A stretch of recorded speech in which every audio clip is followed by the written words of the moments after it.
guys, it's been a long time. I did a sit down video, and then this life update is really long overdue.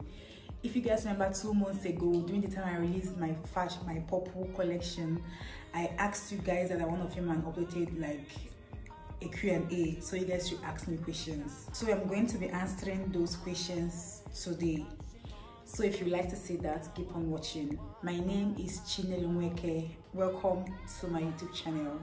Yeah, so the first person I'm going to be answering is from Gusta Channel 3995. She asked me, she said, "Hi Nelu, why are you no longer posting tutorials?" And I assume that she's talking about like my sewing tutorial. You know, if you don't know, I have a second channel where I post strictly sewing tutorials, and I stopped posting there at some point. The truth is that it is filming YouTube video is very stressful. Like filming sewing tutorial to me is very stressful, honestly. And then why I stopped was that I use my phone to film, so but like I always have a problem with space. By the time I am done filming one video, like my space is gone, and now I'm filming for Instagram. I'm also filming for my Nelumweke, so that's one. And then secondly, I'm going to say laziness. I'll not even lie. I'm going to say that laziness also is a factor why I stopped filming. Yeah, that's another one. Then thirdly, I believe like the Nigerian factor. Like sometimes I want to film, there is no light, and I don't have inverter, and I don't have the money to be able to buy inverter that will be able to carry my industrial machines and industrial iron. Is crazy. So fuel also became expensive. Honestly, the reason, I think these are the 3 reasons, to be very honest. So Kemi Sola said, "Hi Nelu, well done with the good work and the content you all drop. I'm a new YouTuber and I'll be grateful if you can help me with how to get and use background music basically for vlogs and sewing content that wouldn't have copyright. Yeah, and all the videos I've watched is not being simplified enough." My baby girl, let me tell you something. I'm not doing any serious thing. What I do is that I watch a lot of YouTubers. If I'm watching your video, now let me say I'm watching your somebody's video and I like a song that is playing there, I screenshot that, I screen record that particular video, and then I go back and upload it into my YouTube channel, and then I wait for like 3 days. If I don't get any copyright strike, I use the video, the music, the song. I don't do any serious thing. I know you can also go and find non-copyright music from SoundCloud, like do you hear? But I don't have that energy. I don't have that kind of energy, to be very honest with you. But then again, most of the YouTubers I watch, people like Alias Face, Kira Monique, Peyton, that's how they pronounce that. I watch a lot of like outside the country YouTubers, do you get? So I get songs from different places. So I watch a lot of people, like it's crazy. So that's what I do. And I think I'm going to advise you to do is that you can also get from the YouTube audio library, but usually the songs there are not like songs, they are like beats, like just background, like beats. It's not like, it doesn't have words, do you get? So maybe the kind of vibe you're going for, you might not necessarily find it there. And the third place I can advise you is to go to, there are YouTubers on this YouTube street that their content is centered on going to SoundCloud and all those places to get you non-copyrighted music, do you get? So if you can find like those YouTubers, I think I have about 3 or so I follow. I'll try my best to link them in the description box. God help me, let me be able to do that. But if I don't remember, please comment in the description, comment in the comment section so I can do it. Yeah, so if you find YouTubers on YouTube that upload music for like that is non-copyrighted, you can also follow those people, so you don't have to bother yourself going to SoundCloud and all of that to get your music. Another way you can also get music is through Epidemic Sounds, but I know those ones you have to pay. So these are the 3 free ways I get music for my YouTube videos. I hope that helps you. And I have Chidima. She asks, "Hello Nelu, what inspired you to go into data?" I'm hoping she meant data analysis, like to become a data analyst. To be honest, I'm not gonna lie and start talking plenty talk. The reason why I went into tech and data, actually what I'm even doing is data science, not just that like data analysis, do you get? It's money. Guy, I'm an Igbo girl. What I expect? My name is Chidelu. I love money. Okay, I want to have different sources of income. And the way where my life is now, I don't want it to be on this level. I want to like have different sources of income so that like I can have money. Basically, so I can have like comfort, like ease. I can get myself anything I want. I started looking into tech. So I was not like, what sort of branch, or like what am I going to start? Where am I going to start from? What am I going to be good at? I just went research and I realized that I want to venture into data science. So I went into it. I started like I think October last year, and it has really been very interesting. I really love that thing. I really love it. Like, even though it's challenging, like sometimes I want to like throw my laptop away and just quit, but because I have passion for the thing and I know that I'm going to make money from it, because I know my cousin that is into tech that is making money. So do you understand? It's a full circle. So that's the reason. That's basically why I went into data analysis. Oh, Usagi got my friend. That's why I went into their money, nothing else. So anyways, so the next question I'm answering is Everything Zika. She said, "Hey Nelly, you look stunning." Yeah. Thank you. Yes, I have so many questions asked away. Number one, she's like, where, how, why did you decide to dive into fashion as a professional? To be very honest, when I came back from when I finished university and I did optometry in school, what they pay, it wasn't like motivating at all. I was not like, okay, let me go into scale. I know scale is something that does well in Nigeria, not just Nigeria. Even if I decide to Japan in the future, it's something that I'm going to, is a good, like, scale is good to have. So I was not like, okay, what am I going to go into? I know myself, right from day one, I've always liked fashion. I had problem getting clothes when I was younger because of the kind of body I had. First of all, as a young child, I was fat. That's one. Secondly, I am a curvy girl, so the kind of, when I want to go and buy clothes, I don't see my size. If I see a dress that is going to enter me, I buy my clothes with my hip, like my hip size, like, so I have no clothes ever fits me perfectly.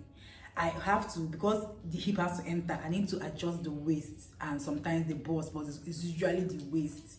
When I take the clothes for them to adjust it, they don't know how to do it. They will tell me it's because I'm fat, that is why they cannot do it. But I know it's not because I'm fat, it's because you cannot freaking sew.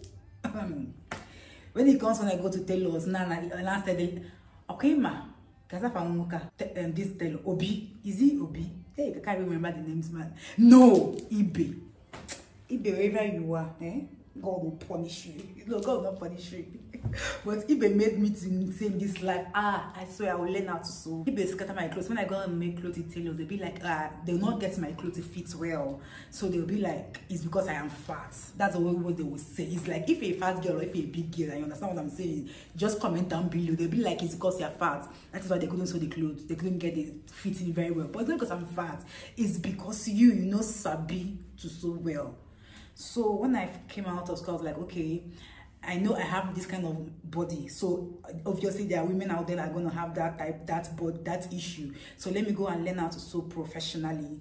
And I know I'm going to be good at this because this is a problem, do you get? So then I went to school. I went for a physical training 2018 and then came out. God willing, I was doing well. I was really doing well. Like, my CV is there. Go and ask about me. Yeah, I think that's the reason why I went into fashion. So yeah, the second question she asked is weirdest and wildest experience in Abuja. To be very honest, I have not had any wild experience in Abuja because I am an introvert. I know they come out. If you watch my video, you can even tell from my vlogs that I'm an introvert. I know they get anywhere. And this year I begin to tell myself I have to go somewhere because master, man cannot come and meet you inside your house. So you have to go outside so that man can see you. Don't they get anywhere? So I don't have any weird anything. Or even wild experience. I don't have. If it's weird and wild, I don't have. I have normal experience because I know they come out. So that's the thing. Third question she asks is weirdest Ghana experience, including xenophobia or hate speech. To be honest, I didn't experience any negative energy on this level from Ghanaians. My experience in Ghana was really beautiful. It's a place I know I'm going to go back to one day. But then the weird experience, I think what I'll call weird, what I experienced as weird was the fact was how slow their system is. Like, they don't care. They are just chill. They can go there to go and buy something in somebody's shop, and you enter their shop. You know, I grew up in Onitsha, main market. You never enter shop, they're already outside dragging you, babe. Nebia, my size, Indomie. That's what it's called me that time, because I was fat when I was younger. When I was small, my size, horrible. Come, but in Ghana, no. If you can even enter the shop, nobody's dragging you. When you enter the shop to ask for what you want, the owner of the person that is selling something is going to be sitting down gisting. When they are done gisting their thing, they can now attend to you. But in Nigeria, it's not possible, because I think that I don't really come out. And if I leave, they let it to leave. Like, it was weird for me. Like, I really admire that side of them, but initially I had problem with it, but I admire it. The fourth question she asked is, do you ever have lapses in your health journey? Days you don't feel like doing anything and actually giving to those lazy days? What I asked, what are you talking about? That is me. That is my name. What are you talking about? I told you that I've been fat ever since I was small. This healthy living journey is not easy. Sometimes you backslide. Sometimes you give up.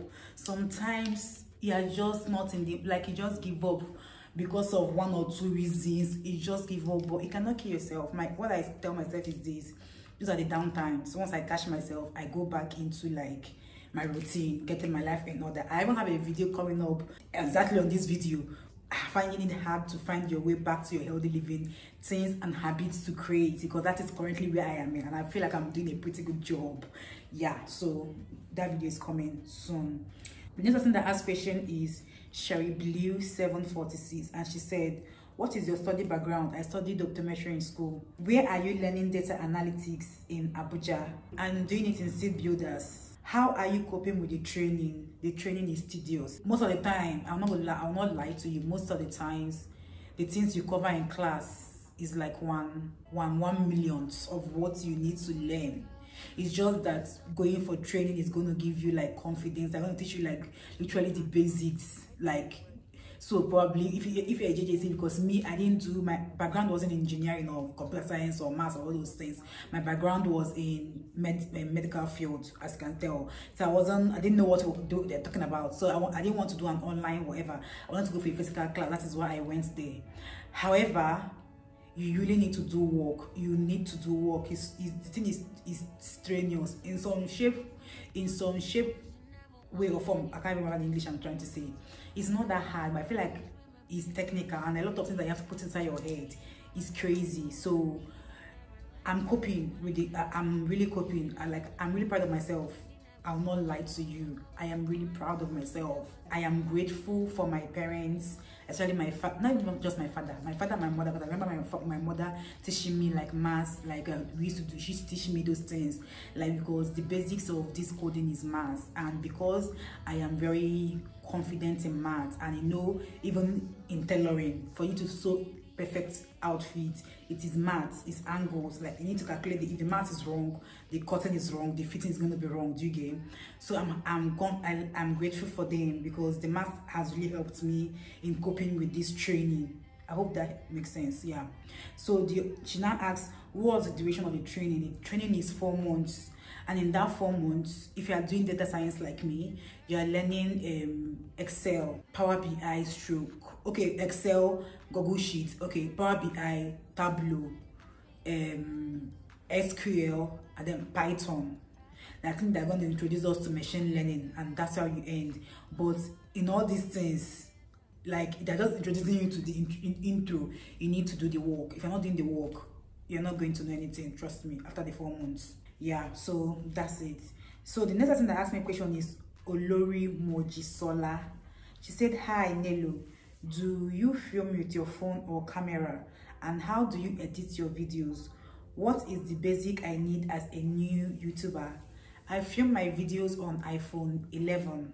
That's what I use. I don't have any camera. I'm praying I'll get a camera soon, and I use my front camera. Now, I'm not advising to use your front camera. Please use your back camera, because it's better. But I'm telling you the truth so that you can, the one that's watching this video, you can tell the quality of what I am using. I'm using my front camera, but use a back camera, because it's gonna make it very like clearer, and your thing is not pixelated like mine. However, I have 2 lights in front of me, just here and here, and then I use Capcut to edit my videos. A tripod stand is holding this my phone, so I feel like as a beginner I don't need anything. When I started, I didn't have any of these lights. I was using the mirror, sorry, not mirror, window, natural lights. I always film during the day. I have these two coolers in my house here that my mommy gave me. I mount coolers, and then I now put like shoe racks, like shoe carton to use and hold it, and then hold my phone. Like, before I could afford a tripod stand. You just have to like think outside the box and do you until you're able to buy or afford what you can afford. And these lights I use, before I start using them, I had ring lights. So you can start by investing in a ring light or like a point focus light, anyone, to be very honest. So the next person that asked me a question is Doreen. She said, "You are so talented. Thank you so much. What is your vision for your talent?" To be very honest, for my talent as a fashion person, I would like to have my brand out there. That is like my goal. I want to be able to sew clothes for like plus size people that don't follow the regular or the standard world body shirts, because those shirts were done with the Chinese or the Caucasian body silhouettes. But for us that are fleshy like Africans, not just Africans, wherever you are in the world, that you are a copy person and all of that, I would like to be able to like make clothes for people so that they can like also slay, because it was really hard growing up getting clothes that you can slay in comfortably as a plus size person. It is still hard till now. So what is your vision in this crowd space of talent to break from the pack? To be very honest, I know I have the talent. What I do not have is capital to invest in my business. That's one of the reasons why I went into data like tech, so that when I get job, I can now like have income to like now, you know, push my business or my brand however I like, where I want it to be. Do you get? So capital. What are your challenges? Capital is one, because I am self-funded. Secondly is NEPA.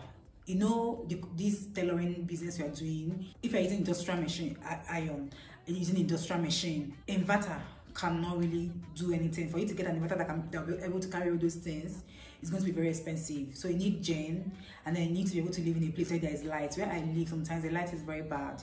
So you need to be able to like have gen. I'm buying for now for that's 600 or something. It's crazy. Unless they are going to be using butterfly. Me, I cannot come and stress my life. Okay, so I'm not doing that.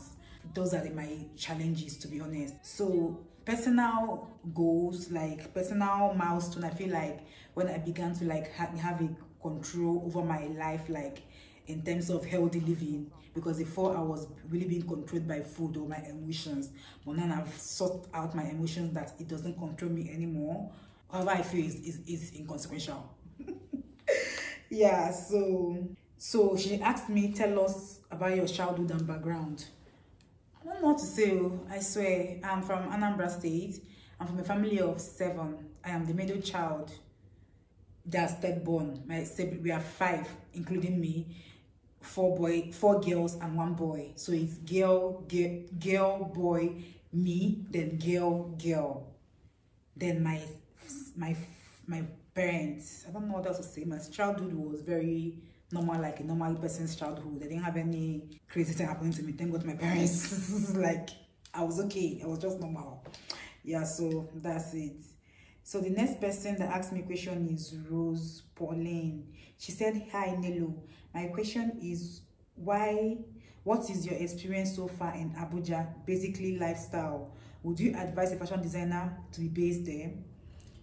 Again, when it comes to Abuja lifestyle, I am not the best person to advise you, because I don't go out. I am an introvert. Like, I know they come out. It's this year that I'm not trying to be outside, so I'm not the one to ask.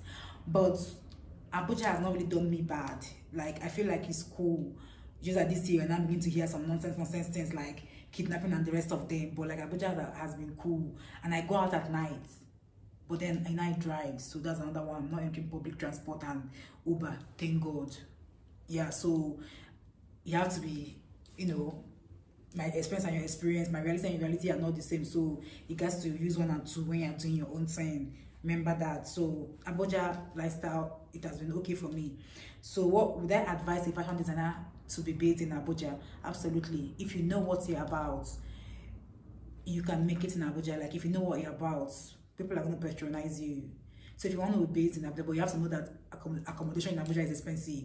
If you're coming from, let me say, Oshun or something, what you charge in Oshun is not what you're going to be charging in Abuja. But you know that you need to like up your scale, because Abuja people, they don't play. You need your scale to be like, you need to be able to deliver what you are charging. That's what I'm trying to say. Ask Cashew Clothing. Hi Nello, you are so amazing and your videos are therapeutic. Thank you so much. Please, how do you become a fashion designer and what inspires you? Your creations are high class. Thank you so much. Thank you. Anyways, what inspired me? I think I've already answered this question. Growing up, clothes was not entering me. What inspires me? Personally, what inspires me to create clothes is silhouettes, a body, like a body silhouette. That's why if you watch anybody that worked with me as a client and you're coming for me to make an outfit for you, custom made outfit, even if you bring your own style, I always tell you, send me a picture of yourself in a fitted outfit. Not, please don't send me boo-boo. I need to see your silhouette. If you don't know what silhouette is, it means your body type, like your body shape. I need to see your shape. So like making clothes for me, for clients, it's based on your body. Like your body will inspire me, and of course my environment and other fashion designers, of course. But at the core is individual silhouettes, like body shapes that inspire me the most. So he asked, do you have plans of relocating, or do you believe in the Niger dream? To be very honest, if I find an avenue to relocate, I am going to do that. But I'm not going to relocate so I can be suffering. Like I don't have plan, like illegal relocation. Count me out. I'm not about that life. But if I have a plan, like I have, maybe I get to go to study out there, or through marriage or PRO, yes, I'm gonna go. I think so. Yeah.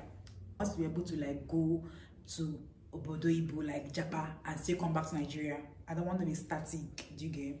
So that's it. So what else again? He asked, what is the most profound lesson fashion business in Nigeria has taught you? Trust no nigga. Trust no motherfucking soul anywhere that you're working. Those people are gonna steal from you. Trust no motherfucking soul.